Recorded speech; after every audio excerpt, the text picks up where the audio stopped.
बिस्मिल्लाहिर्रहमानिर्रहीम, अस्सलाम वालेकुम। इस वीडियो में हम बात करेंगे जस्टिस काजी फ़ाइज़ केस का जो फ़ैसला जारी हुआ है, मुख्तसर फ़ैसला 11 सफ़हात पर मुश्तमिल, उसका उर्दू मतन मैं आपके सामने रखूँगा। अब तक जिन्होंने रसगुल्ले खा लिए हैं बहुत अच्छा है, मज़ीद भी लोग जो खाना चाहते हैं बिल्कुल खाएँ। नेक्स्ट वीडियो में मैं अपनी राय आपके सामने रखूँगा कि क्या मेरी क्या राय है इस सारी सूरत हाल के ऊपर। मैं मशकूर हूँ आबिद अली राही साहब, बड़े सीनियर रिपोर्टर भी हैं, सीनियर सहाफ़ी भी हैं। जब मैं घर पहुँचा तो उन्होंने मुझे इसका उर्दू मतन जो है वो भेज दिया है, फ़ैसले का उर्दू ट्रांसलेशन करके मुझ समेत उन तमाम लोगों के लिए जिनकी उर्दू कमज़ोर है, कि ये ना हो कि वो इंग्लिश वाला फ़ैसला उनको समझ ना आए और वो कोई रसगुल्ले शसगुल्ले खा लें। तो आबिद राही साहब का मैं आपको ये बता दूं, मैं इसलिए बहुत से लोगों का नाम लेता हूं, जैसे आपके सामने मैं बैरिस्टर साद रसूल का बहुत ज़्यादा जिक्र करता हूं अपनी वीडियोस में। यकीन करें जितने देर वो मुझसे फ़ोन पे बात करते हैं, इतने अगर वो उतनी देर के लिए जो वो अदालतों में दलाइल देते होंगे तो उसकी लाखों रुपए फ़ीस चार्ज करते होंगे, लेकिन उनकी मोहब्बत है और मेरा तो उनके साथ एक बड़ी वाबस्तगी है। फैसल चौधरी साहब का मैंने पिछली वीडियो में जिक्र किया, जब वो कोर्ट रूम में होते हैं, वहाँ से निकलते हैं, उनसे पूछें, वो अपना उनका एक मखसूस स्टाइल है और वो उसमें 2 से 3 मिनट में मुख्तलिफ मिसालों के साथ, लेकिन कुछ मिसालें ऐसी होती हैं जो हम अपनी वीडियोज़ में आपको नहीं बता सकते, लेकिन वो समझाने के लिए होती हैं और उससे बात आसानी से समझ आ जाती है। मौज़म हबीब एडवोकेट साहब हैं, उनसे बात होती रहती है। आबिद राही साहब जो हैं, मैं तो बहुत इनका मोतरब भी हूँ। आबिद राही साहब जो हैं ये बहुत ज़्यादा शफ़क़त करते हैं, बहुत सारी चीज़ें जो मैं आपको बताता हूँ उसमें बड़ा किरदार जो है वो उनका भी होता है। तो ये मैं आपके सामने उर्दू मतन रखता हूँ इस फ़ैसले का। सुप्रीम कोर्ट ने जो फ़ैसला है उसमें ये बात लिखी है कि इस फ़ैसले की जो रीज़न्स हैं, डिटेल रीज़न्स वो बाद में दी जाएंगी, और लेकिन हम तमाम जो रिस्पोंडेंट्स हैं, तमाम जो एप्लीकेंट हैं, उनकी दरख्वास्तें मंजूर करते हुए मंदरज ज़ैल वजूहात की बिना पर इन दरख्वास्तों को निपटा रहे हैं। पैराग्राफ नंबर 1 में कहा गया है कि अदालती हुक्म में ये कहा गया कि रेफरेंस नंबर 1/2019 के बारे में करार दिया जाता है कि इसका कोई कानूनी असर नहीं है और इसको ख़त्म किया जाता है। इसके नतीजे में सुप्रीम जुडिशल कौंसिल में ज़ेर इल्तवा कार्रवाई जो कि जस्टिस काजी फ़ाइज़ के ख़िलाफ़ है, कलअदम करार दी जाती है और उन्हें जारी किया गया शोकाज़ नोटिस भी ख़त्म किया जाता है। पैराग्राफ नंबर 2 में लिखा गया है कि जस्टिस याहिया अफरीदी ने जस्टिस काजी फ़ाइज़ ईसा की दरख्वास्त भी मुस्तरद कर दिया है, उसको खारिज कर दिया है। जो उनका दरख्वास्त थी रेफरेंस के ख़िलाफ़ फ़ाइज़ ईसा साहब की, वो याहिया अफरीदी साहब ने वो वाली दरख्वास्त जो है वो मुस्तरद कर दी है, और लेकिन जो बार कौंसिल्स की दरख्वास्तें थीं उनके ऊपर उन्होंने इत्तफ़ाक़ किया है कि ये रेफरेंस कलअदम करार दे दिया जाए।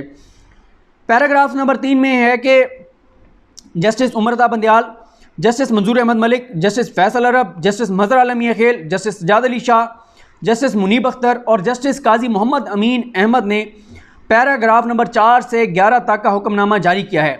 ये 7 जजेस हैं जो आगे 4 से 11 तक जो पैराग्राफ मैं आपके सामने रखूँगा वो जो है वो इन जजेस ने उसका ये उनका फ़ैसला है 4 से 11 तक।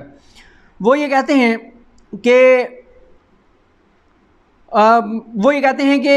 जो अदालत ने फ़ैसला दिया उसके मुताबिक कि इस हुक्म के बाद FBI जो है वो FBI के मुतलका कमिश्नर इनकम टैक्स जो कमिश्नर हैं वो इनकम टैक्स ऑर्डिनेंस 2001 के तहत जस्टिस काजी फ़ाइज़ की अहलिया और बच्चों से उनके ज़राए आमदन और जायदादों के हवाले से अलग अलग वजाहत तलब करेंगे, मनी ट्रेल यानी मांगेंगे। अदालत ने इन 3 और ये आगे वो पढ़ने की ज़रूरत नहीं है, उन्होंने वो एड्रेस भी दे दिए कौन कौन सी जायदादें हैं। वो उसके बाद लिखा गया है कि ये वो जो प्रॉपर्टीज फ़ाइज़ के बच्चे बीवी बच्चों के नामों पे हैं उनकी सारी डिटेल्स दी गई हैं। और उसके बाद अदालत ने लिखा है कि ये जायदादें उनके बच्चे और उनके बच्चों और बीवी की जानिब से ख़रीदी गई, इस वजह से इन लैंड रेवेन्यू कमिश्नर के पास ये इख्तियार है कि वो इन जायदादों के हवाले से बच्चों से या उनकी काजी फ़ाइज़ साहब की अहलिया से पूछ सके। FBI के कमिश्नर अपने नोटिस में जज की अहलिया और बच्चों को फ़रीक बना सकते हैं, और वो कहते हैं कि इससे कबल अगर FBI की तरफ से जो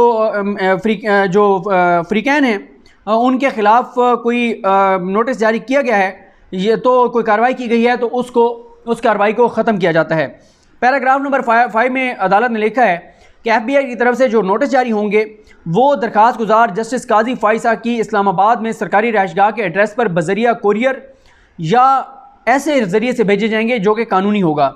पैराग्राफ नंबर 6 में लिखा गया है कि FBI के नोटिस में फ़रीकैन जो भी नोटिस में जो भी रिस्पोंडेंट्स होंगे, काजी फैसल साहब की बीवी और बच्चे, अपने जवाबात और तमाम मुतलका मवाद जो है, मटीरियल जो है, डॉक्यूमेंट्स जो हैं, वो FBI को जमा कराएंगे। अगर कोई मुल्क से बाहर है तो उसकी ये जिम्मेदारी बनती है कि वो वक्त पर अपना जवाब जमा कराए। यानी फैसल साहब के बच्चों में से अगर कोई बाहर है तो भी उनकी जिम्मेदारी है कि वो वक्त पर अपना जवाब जमा कराएं। उसके बाद अदालत ने यह भी कहा है कि कमिश्नर के सामने जो कार्रवाई जारी होगी उसमें कोई इल्तवा नहीं दिया जाएगा और इस बुनियाद पर ताख़ीर भी नहीं की जाएगी कि कोई बंदा जो है वो पाकिस्तान में मौजूद नहीं है, कि उनमें से कोई भी पर्सन जो है वो अगर मौजूद नहीं है तो ये कोई बुनियाद नहीं होगी डिले करने की। उसके बाद अदालत ने यह भी लिखा है कि जब फ्रीकैन की तरफ से जवाबात और इजाफी मफाद जो है इस और वजाहत के साथ FBI के पास पहुँच जाए तो FBI का कमिश्नर इन सब को सुनने के बाद सुनने का मौका फराहम करेगा। जब वो अपना मटेरियल सारा कुछ जमा करा देंगे, दे देंगे, उसके बाद वो उसका जायज़ा लेगा कमिश्नर और उसके बाद उनको वो ज़ाती हैसियत में भी सुनेगा। और अगर वो ज़ाती हैसियत में ख़ुद नहीं आते तो वो जिसको भी अपना नुमाइंदा मुकर्रर करेंगे या जो अपना वकील मुकर्रर करेंगे उनको सुना जाएगा और ये सारा अमल इनकम टैक्स ऑर्डिनेंस 2001 के तहत पूरा किया जाएगा। पैराग्राफ नंबर 8 में है कि FBI के कमिश्नर फ्रीकैन को नोटिस मौसूल होने के बाद 7 दिन में अपनी कार्रवाई मुकम्मल करेंगे। 60 दिन में नहीं, 60 दिन में, और 75 रोज़ में अपना फ़ैसला जो है वो करेंगे। ये जब ये फ़ैसले के बाद 7 दिन में वो पहले नोटिस देंगे, 60 दिन में कार्रवाई मुकम्मल करेंगे और 75 रोज़ में अपना फ़ैसला जारी करेंगे। अदालत ने वाज़ेह किया है कि इस अमल में कोई इल्तवा या किसी सूरत में भी वक्त में तोसी नहीं दी जाएगी। उसके बाद अदालत ने लिखा है कि इनलैंड रेवेन्यू कमिश्नर का फ़ैसला जारी होने के बाद जो 7 दिन में chairman federal board of revenue अपनी दस्तखत शुदा report secretary supreme judicial council यानी रजिस्ट्रार सुप्रीम कोर्ट के पास जमा कराएगा, जिसमें FBI में होने वाली तमाम कार्रवाई का रिकॉर्ड फ्राहम किया जाएगा और सेक्रेटरी सुप्रीम जुडिशल काउंसिल वो report chairman supreme judicial council यानी चीफ जस्टिस पाकिस्तान जस्टिस गुलजार अहमद साहब के सामने रखेंगे। इस तरह फाजिल चीफ जस्टिस पाकिस्तान जस्टिस गुलजार अहमद साहब वो रिपोर्ट सुप्रीम जुडिशल काउंसिल के सामने मजीद जायजे के लिए पेश करेंगे ताकि दरख्वास्त गुजार जस्टिस काजी फैसल के हवाले से मामले को देखा जा सके। उसके बाद अदालत ने लिखा है कि इस रिपोर्ट के सुप्रीम जुडिशल काउंसिल में आने के बाद सुप्रीम जुडिशल काउंसिल आइन के आर्टिकल 209 के तहत कोई भी कार्रवाई कर सकती है और ये कार्रवाई सुप्रीम जुडिशल काउंसिल आर्टिकल 209 में दिए गए आज खुद नोटिस के इख्तियार के दायरा कार के तहत करेगी। सो मोटो प्रोसीडिंग के तहत वो इस कार्रवाई को आगे बढ़ाएगी। उसके बाद सुप्रीम कोर्ट ने लिखा है कि इस अदालती हुक्म के बाद जो है वो मतलब वो 100 दिन जो हैं वो बनेंगे। 100 दिन के अंदर चेयरमैन FBI की तरफ से सेक्रेटरी सुप्रीम जुडिशल काउंसिल की कोई रिपोर्ट मौसूल नहीं होती तो वो चेयरमैन ये है कि वो तो 75 दिन में तो वो सारा कुछ करना है। अगर 100 दिन तक रिपोर्ट नहीं आती तो फिर सेक्रेटरी सुप्रीम जुडिशल काउंसिल वो क्या करेंगे कि वो चेयरमैन सुप्रीम जुडिशल काउंसिल यानी चीफ जस्टिस पाकिस्तान जस्टिस गुलजार अहमद साहब को तहरीरी तौर पर आगाह करेंगे और अगर फिर उन्हें यह हिदायत की जाएगी तो सेक्रेटरी जो काउंसिल हैं वो चेयरमैन FBI से वजाहत तलब कर सकते हैं कि अब तक क्यों नहीं कार्रवाई की गई और रिपोर्ट क्यों नहीं दी गई, क्यों नहीं उन्होंने रिपोर्ट जमा कराई।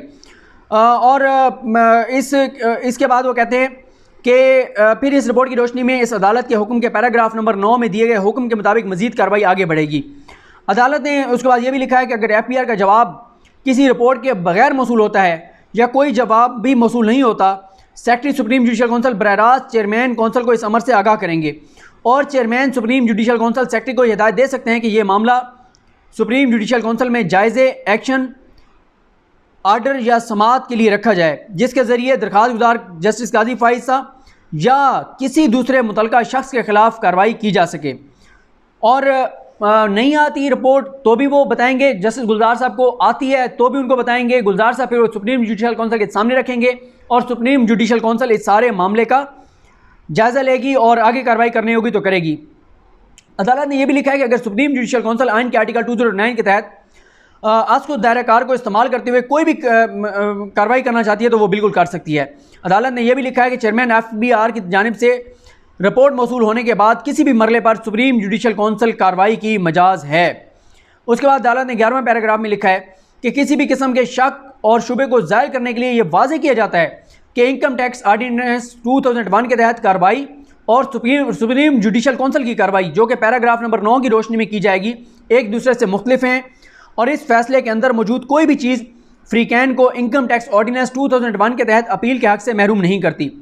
अगर कोई फरीक ये समझता है कि वो कमिश्नर के फैसले से मुतासर हुआ है तो वो अपील का हक रखता है। ऐसी अपीलें मेरिट पर इनकम टैक्स ऑर्डिनेंस 2001 के तहत निपटाई जाएंगी।